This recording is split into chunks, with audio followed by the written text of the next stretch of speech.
It's been 1 week with the Apple Vision Pro, Apple's newest and by far one of the most innovative devices it's released in a long time. And look, I know it's only been a week and it costs a pretty ludicrous $4,000, but man, this thing is crazy. It's been a long time since a piece of tech has acted essentially as a portal into the future. There are so many things about this device that has legit left my jaw on the floor, and to be honest, it's kind of thrilling and terrifying at the same time. So today I want to talk about how my experience has been with the Apple Vision Pro 1 week later, focusing on the stuff that it does really well and the stuff that it very clearly does not, and we'll end with my thoughts on whether or not you should buy one. Spoiler, you probably shouldn't. Okay, first, let's talk about what the Apple Vision Pro does well, and there's a lot to be honest, but in an effort not to sound like a complete Apple fanboy, I'm only gonna focus in on what I consider to be key wins here. Okay, first of all, we have to take a moment to recognize Apple's strategic approach to what they call spatial computing, and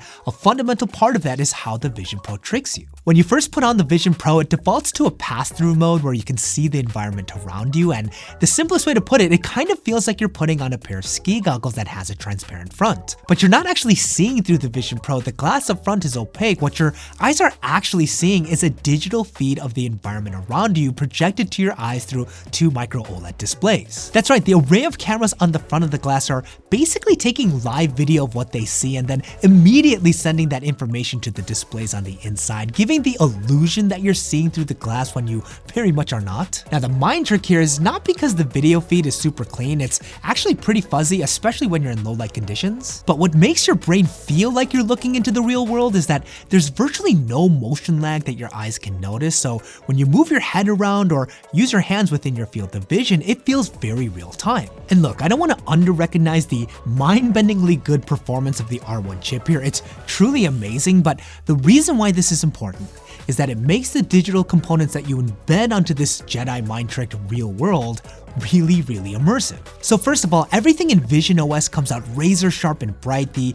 micro OLED panels are packed with so many pixels that it's almost jarring how clean and bright the components of the operating system are. And this doesn't change based on your environment. You could be outside on a bright sunny day or in a very poorly lit basement. All of the components of Vision OS are still gonna come out crystal clear. And remember, because what you're really seeing is a digital environment, when you open up an app and place it within your field of view, it stays locked there. It doesn't follow you around as you move like other devices, and this allows you to create basically a virtual office of your liking that completely transforms the space that you're in. And what's really a trip is that you can walk around to other places outside where you placed everything, and not only will it stay there, it almost feels like you have this see-through vision because you can still access the app and control it from a totally different room. It's pretty insane. And the 3D display system is what truly takes this immersion to the next level. The ability to place apps within the space that you're in with the Vision Pro fully comprehending the depth of the room is pretty wild. So you can pull and push an app within this 3-dimensional space, and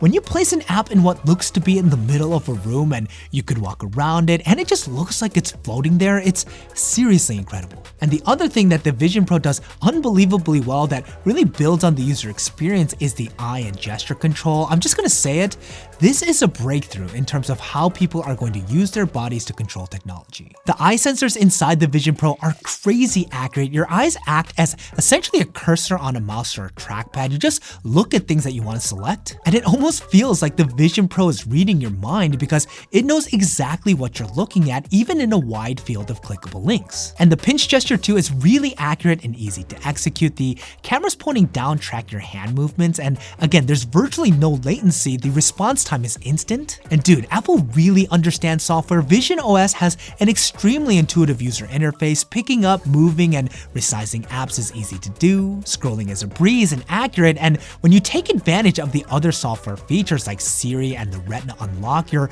gonna be surprised at how quickly you can zoom around in here. And what I think really is the triumph of the Apple Vision Pro is that you want to keep going back to it every time you take it off. It's extremely welcoming, and with each pass you realize there's actually so many different ways in which this device could be used. And real quick, if you're finding this video helpful, can you do me a favor and hit the thumbs up button? It really does help me out. And if you haven't subscribed to the channel yet, please consider doing so. So lots of amazing things about the Apple Vision Pro, but 1 week later, it isn't all good. There are things about it that very clearly indicate that this is a Gen 1 product, and let's start with wearability and comfort. The Apple Vision Pro is a heavy device, and the default solo loop band that it's on, yes, it looks nice and it is very well made, but it's just not that comfortable. This design puts the brunt of the weight of the Vision Pro on your forehead and your cheekbones, and it does start to get uncomfortable over time. Now, the novelty and sheer distraction of using Vision Pro does help to not focus on this discomfort when you first start using it, but after I'd say around 30 to 40 minutes of having it on, it